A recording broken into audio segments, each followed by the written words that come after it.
Bismillahirrahmanirrahim. Assalamualaikum warahmatullahi wabarakatuh. Bagaimana kabarnya teman-teman semua? Pada kesempatan ini kita akan lanjutkan materi pengantar komputer perbankan, yaitu terkait pengenalan terkait pelayanan deposito.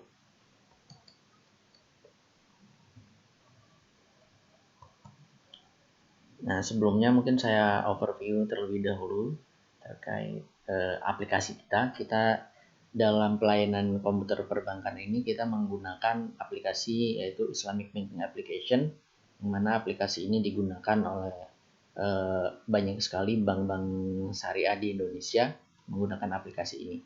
Atau dengan kata lain, pada dasarnya proses pelayanan operasional di perbankan, khususnya perbankan syariah, itu menggunakan logika-logika atau sistem operasional yang sama dengan aplikasi Islamic Banking Application.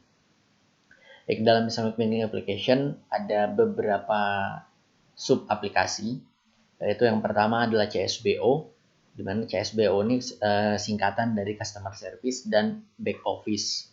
Jadi semua pelayanan terkait yang itu diproses oleh Customer Service atau yang diproses oleh Back Office, prosesnya itu menggunakan sub aplikasi CSBO.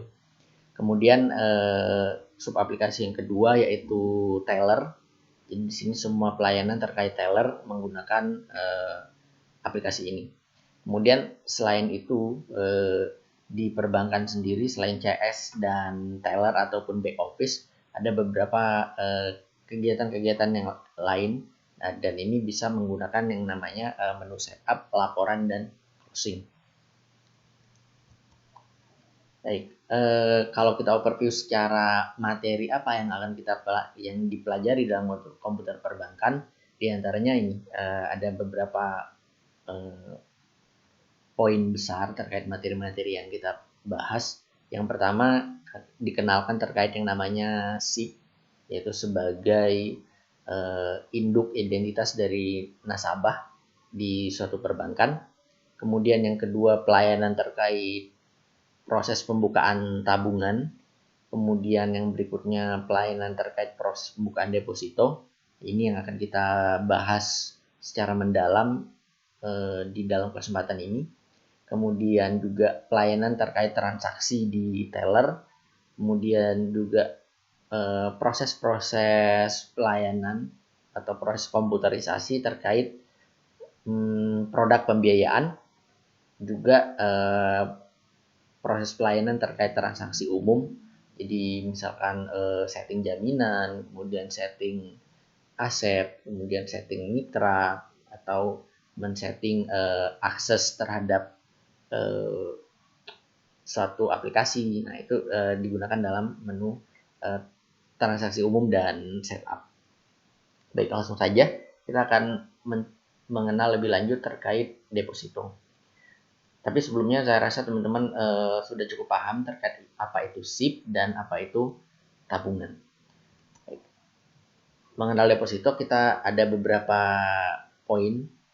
Yang pertama adalah kita perlu mengenal terlebih dahulu perbedaan antara deposito dengan tabungan. Mungkin banyak teman-teman yang belum tahu, atau ya mayoritas kita banyaknya mengakses yang namanya tabungan. Kita agak jarang mengakses produk deposito. Baik, poin yang pertama adalah terkait tingkat likuiditas. Kenapa deposito itu sering disebut sebagai tabungan berjangka, atau mungkin kalau dalam bahasa Inggrisnya time deposit. Jadi suatu deposit yang dibatasi oleh waktu. Nah, itu artinya adalah deposito ini ada batasan terkait tingkat likuiditasnya. Nah, kita bisa lihat di sini. Pertama, perbedaan yang pertama adalah tabungan itu memiliki tingkat likuiditas yang tinggi. Jadi teman-teman kalau nabung memasukkan uang pagi, nanti sore juga bisa diambil. Atau hari ini besok diambil juga boleh. Walaupun terkadang ada batasan-batasan terkait likuiditasnya. Contohnya seperti ketika kita punya uang 100 juta di tabungan, itu kan nggak bisa diambil langsung di hari itu juga 100 juta. Mungkin harus memberi konfirmasi terlebih dahulu kepada bank. Itu kan artinya tetap ada yang namanya batasan likuiditas.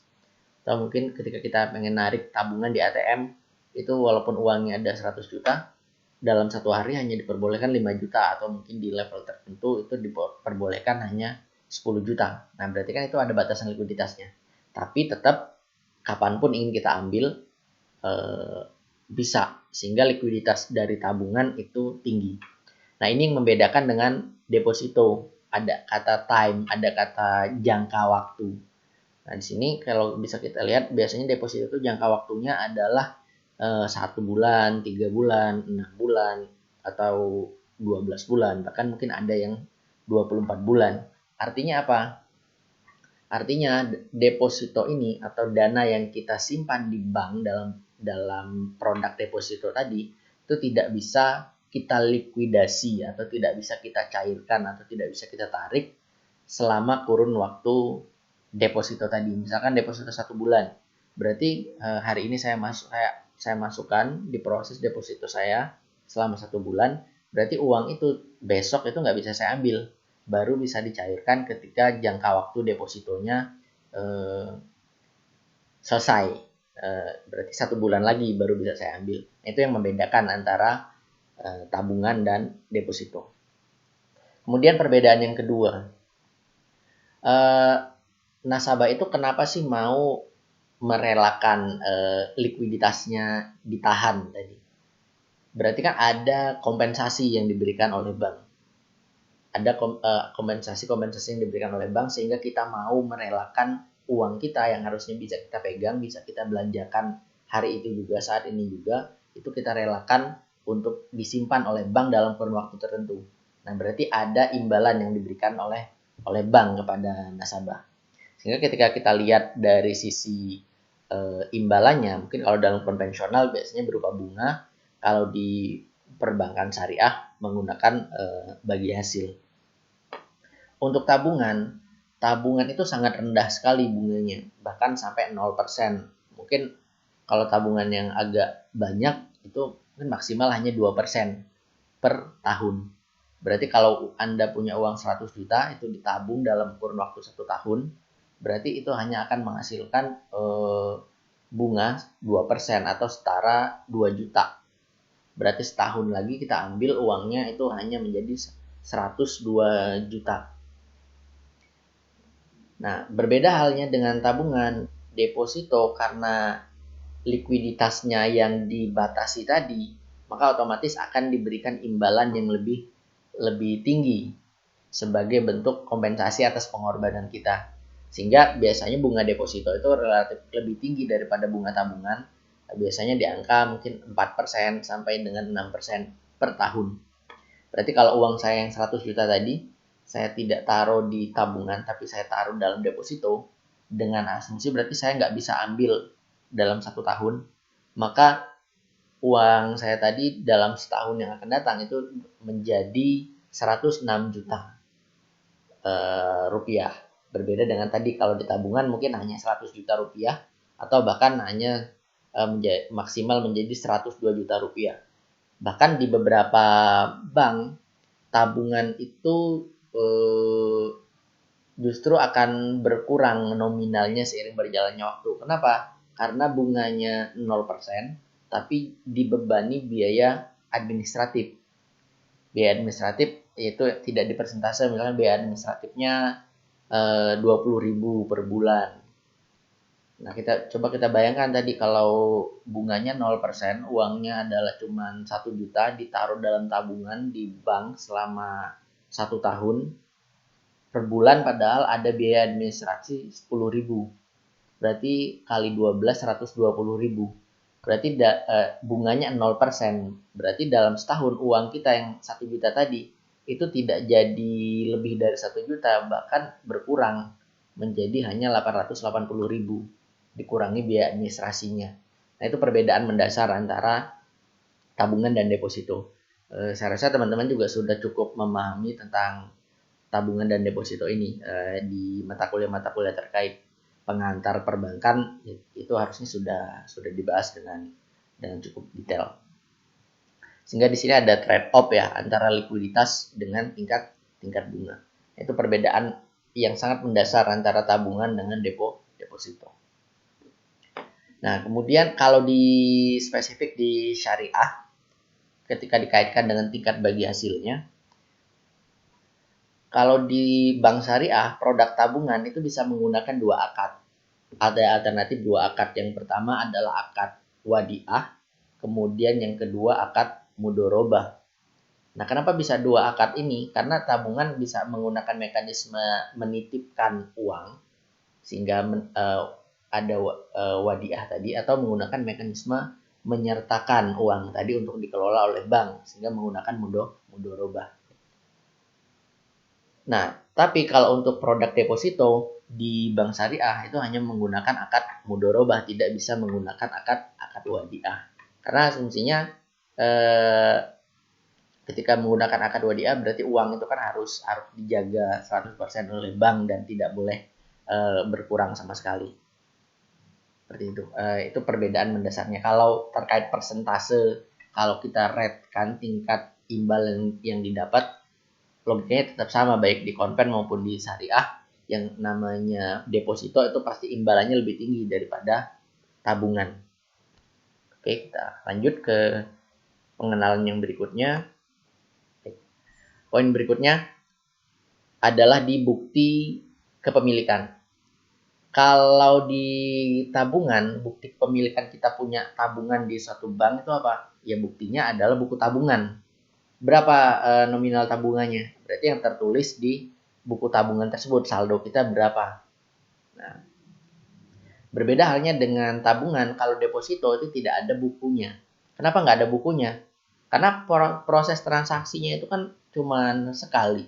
Ketika store deposito, kemudian nanti ketika pencairan deposito jatuh tempo. Nah, kan mubazir tuh kalau sampai dibuatin buku. Tapi ada yang namanya bukti kepemilikan depositonya, yaitu berupa biljet deposito.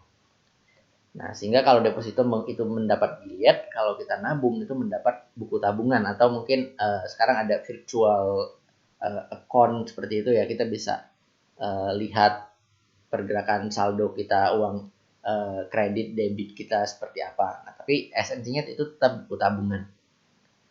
Nah, kalau deposito itu mendapatkan biljet, dan perbedaan yang sangat mendasarnya lagi adalah biljet ini itu berupa biljet ini adalah suatu surat berharga. Bentuknya mungkin sederhananya seperti sertifikat seperti itu. Nah, surat berharga. Nah, karena dia adalah surat berharga, maka biljet ini juga bisa diagunkan atau bisa dijadikan sebagai objek jaminan selama kurun waktu depositonya mungkin masih panjang. Misalkan saya punya deposito di satu bank masih setahun lagi, nah itu bisa saya gunakan sebagai objek jaminan. Nah, kemudian pengenalan yang lain sebelum nanti kita masuk ke simulasi, itu ada hal-hal terkait deposito. Yang pertama adalah nominal minimal. Nominal minimal pembukaan deposito. Berapa nominal minimal pembukaan deposito? Nah, pada umumnya pasti itu berbeda dengan nominal minimal pembukaan tabungan. Kalau buka tabungan bahkan dari 20.000, 50.000 itu boleh. Tapi kalau deposito, karena ada kurun waktunya tadi, pasti otomatis ada nominal tertentu lah. Pasti lebih besar daripada tabungan. Pada umumnya di perbankan pembukaan deposito itu 3 juta itu sudah boleh. Tapi itu juga mengikuti segmentasi dari bank yang masing-masing. Contohnya misalkan di beberapa BPR atau bank-bank yang segmentasinya adalah mikro atau kelas menengah ke bawah, itu nominal depositonya boleh di angka minimal 1 juta. Tapi beberapa bank umum yang mungkin besar yang segmentasinya adalah menengah ke atas, nominal depositonya juga kadang ada yang di angka 10 juta. Nah, kemudian deposito ini kena pajak untuk bunganya atau bagi hasilnya. Itu bedanya dengan tabungan. Nah, berapa besaran pajak yang dikenakan untuk deposito pajaknya adalah sebesar 20%. Tapi jangan khawatir kalau nominalnya sedikit itu tidak kena pajak. Nah, di sini sehingga di sini ada batasannya. Mungkin teman-teman bisa merujuk ke peraturan di pajak ya. Di sini kita bisa lihat nominal deposito yang nggak lebih dari 7.500.000, berarti 7.500.000 ke bawah itu tidak kena pajak. Tapi kalau lebih dari itu baru kena pajak. Nah, kemudian pencairan deposito. Nah, pada umumnya nanti ketika kita ingin membuka deposito, kita diminta untuk menyiapkan satu rekening tabungan terlebih dahulu. Nah, gunanya untuk apa rekening tabungan ini? Rekening tabungan ini digunakan untuk pertama sumber dana. Jadi uang untuk depositonya tadi itu langsung diambilkan dari tabungan tadi.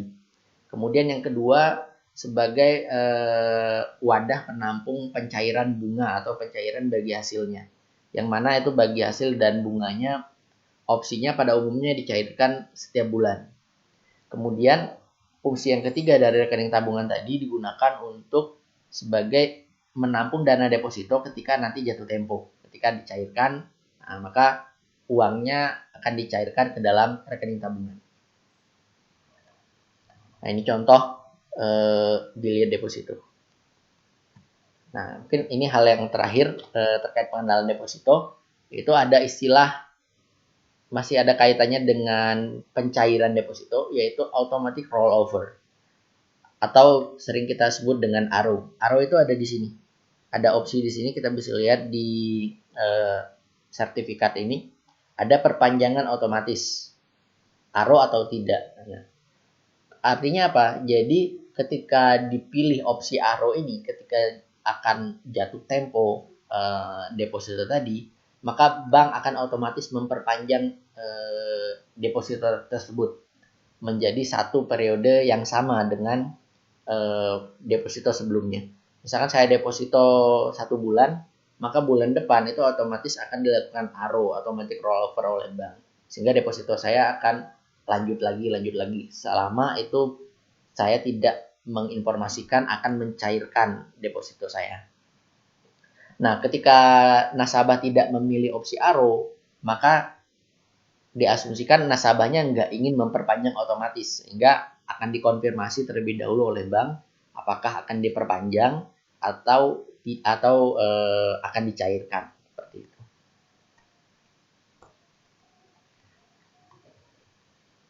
Oke, baik, terima kasih. Untuk selanjutnya kita akan masuk ke simulasi di video berikutnya.